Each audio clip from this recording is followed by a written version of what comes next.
今天，进化者栏目来了一位特殊的嘉宾。So the headlines said like this guy is a billionaire, vampire, weird guy. 他想要逆转时间，享用永生。I hired a team of 30 doctors. It was $2 million a year. A year. I have become the healthiest person in the world. Death was no longer inevitable. So my son gave me plasma. We're almost indistinguishable. I can be a part. 他真的掌握了永生的办法。为了年轻跟儿子换血的他，到底是不是个疯子？ So with the plasma exchange, I did this for my father. So my father called me one day in a panic, and he said, I'm losing my mind and I'm unaware of it. And he said, I'm panicking, I can't lose my mind. And so I said, Dad, my scientific team and I, we were just evaluating a therapy called plasma exchange. So if you want to try it, I'm happy to help you out. And so I really did it for my father. And then my son was present when I had that conversation. He said, I'm willing to try it too. So my son gave me plasma, I gave my dad plasma. Wow. What a great experience. You feel the love? And so the headlines said like this guy is a billionaire, vampire, weird guy. But really it was an act of love where I was trying to take care of my father for his cognitive decline. 我都听说在硅谷 in Silicon Valley, many people do that.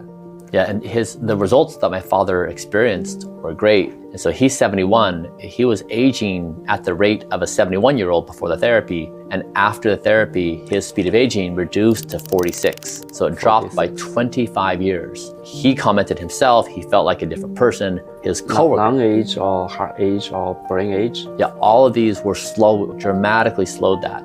So it was very efficacious for my father. 所以这其实不是一个让自己长生不老的故事，它是一个为了自己的父亲而做的一件事情。但是在网上有很多人会有很多的一些误解，所以听 Brian 亲自来解释一下这个事情到底怎么回事。但是我还是依然非常好奇 ，Brian 啊，多大的年龄 ？My chronological age is 47, but my biological age many. So I have a biological age for every organ of my body. So for example, my left ear is aged 64. My heart is 37. My diaphragm is age 18. 18. My cardiovascular ability is in the top 1.5% of 18-year-olds. It depends on how you weight them, but between late 20s, early 30s. 您能在47岁的这个生理学的年龄上能保持到今天30出头的这个年龄，太有点了不起。你是怎么会想到来给自己的年龄做这种逆转的？ So I was 43 years old. My health was in a really bad place. I had been an entrepreneur for 20 years, where I sold my company, Braintree Venmo, that PayPal bought. I made $300 million. I had done so at the expense of my health. I didn't sleep well, I didn't eat well. I was 60 pounds heavier than I am now, so I was in a really bad state. So then I started the project. I hired a team of 30 doctors. When I started, it was $2 million a year. $2 million a year.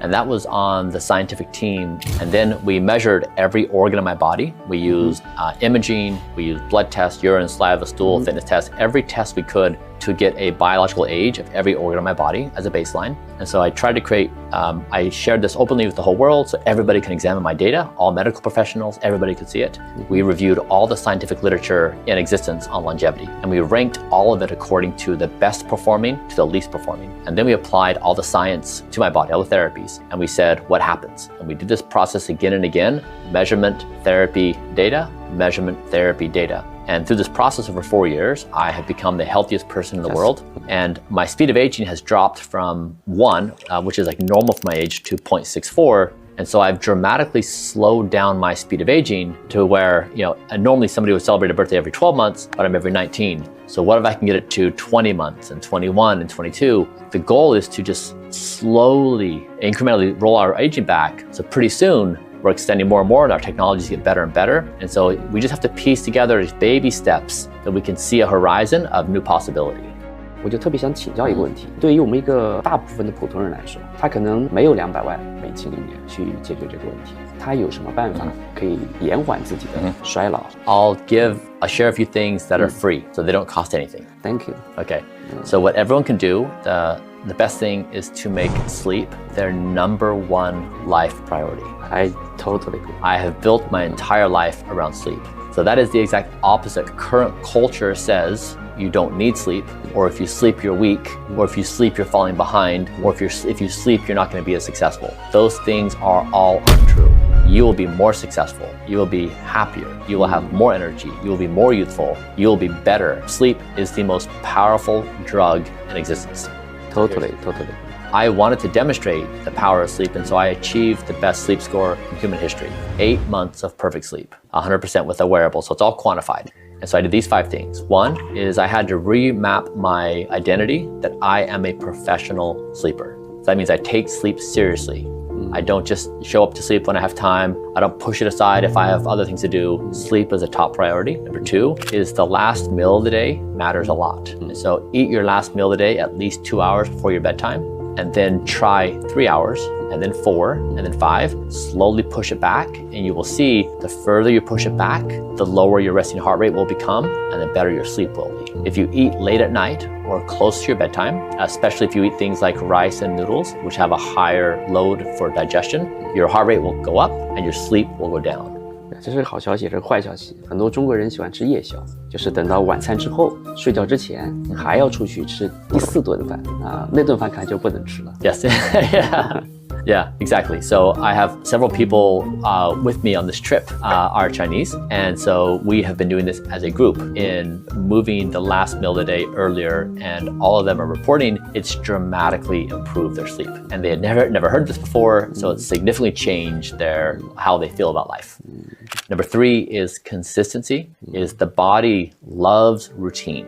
It loves knowing what's going to happen and when it's going to happen. So my bedtime's 8:30, but you just choose your bedtime. You know, choose 9, 10, 11, 12, like whatever you want. Choose your bedtime and then just be consistent. When I was doing my perfect sleep score, I was in bed within 1 minute of my bedtime every night. Very precise. And when I did so, my body was very powerfully incentivized to go sleep at that moment. And that consistency will give you power. The 3rd, consistency. Yes. 4th is light. So an hour before bedtime, screens are off. And so from screens, you're getting blue light, and blue light lessens the body's ability to sleep. And so you also want in your home environment or your work environment, I like red light. So I just do a little lamp with a red bulb, and red light soothes the body and doesn't have any stimulation, but blues will keep you up. So light matters a lot. In my home at 7:30 p.m., we turn on all the red lights. And everyone who comes over, they find themselves getting incredibly sleepy in this red light. So it really has this nice effect. And then 5th is a wind down routine. And so at the end of the day, your brain is winding through the entire day. Yeah. You know, what went well, didn't go well, who you're mad at, why you're sad, why you're happy, like all those things.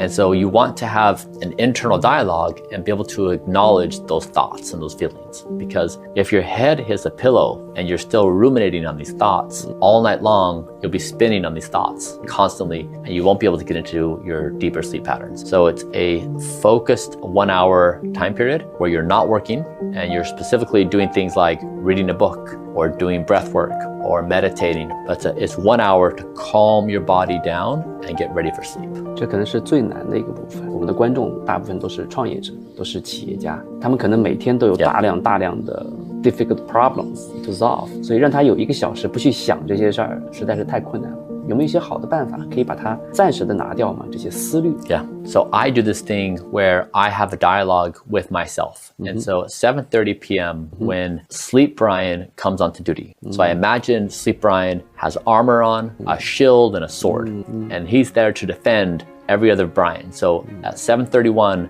Ambitious Brian shows up. And Ambitious Brian says, I have a new idea about this really cool thing we can do. It's going to be epic. And Sleep Brian says, thank you, Ambitious Brian. We really appreciate you. You're doing a great job in life. And guess what? We're going to write this down right now. You can watch me. And then tomorrow, we're going to spend all day thinking about your wonderful suggestion. Good job. And by just acknowledging Ambitious Brian, he's soothed to some extent where he says, all right, I allow you to go to sleep. But it's this internal dialogue of acknowledging these thoughts and acknowledging me as different personas. There's Ambitious Brian, and Worry Brian, and Dad Brian, and Sad Brian. And slowly I can work my way through. So when my head hits the pillow, I'm calm. 所以如果真的再有一些其他的建议，除了睡眠，能1, 2, 3。Yeah. So sleep is number one. Number two is exercise. And so exercise doesn't have to be a big thing. You know, you can simply go for a walk, or you can do some stretches, or do yoga, or anything you want. You, of course, can be very advanced. You can go to the gym and you can work on specific muscle groups. That's great. But for most people, just being active every day is a really big win. But try to be active every day as number two. Sleep, exercise.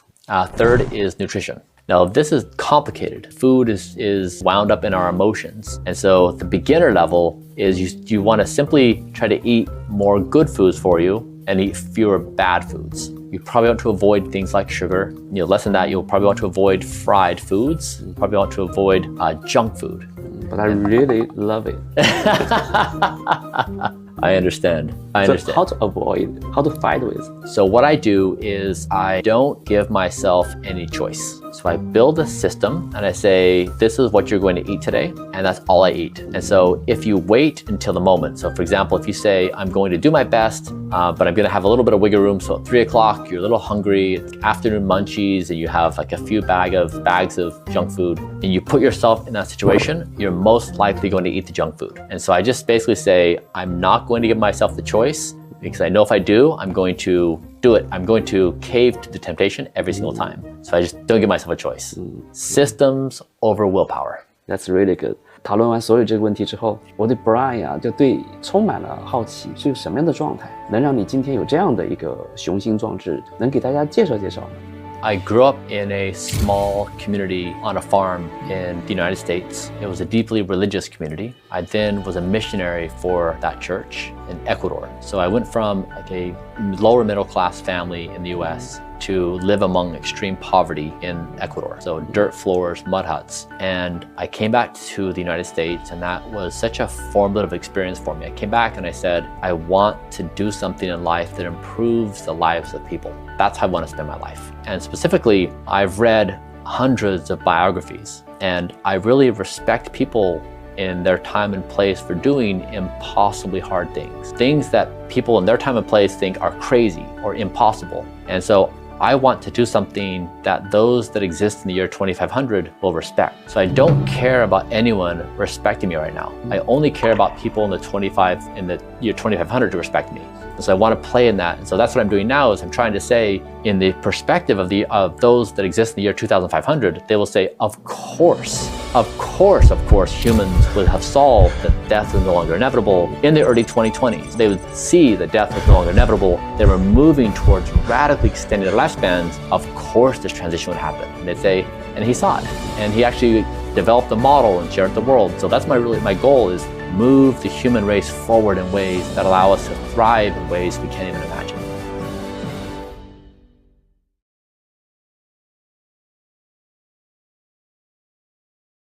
So you believe in bottom of your heart you can live in until to year 2500? You can live in more than 400 years. Yes. You believe that? Yes, I believe that we are the first generation that won't die.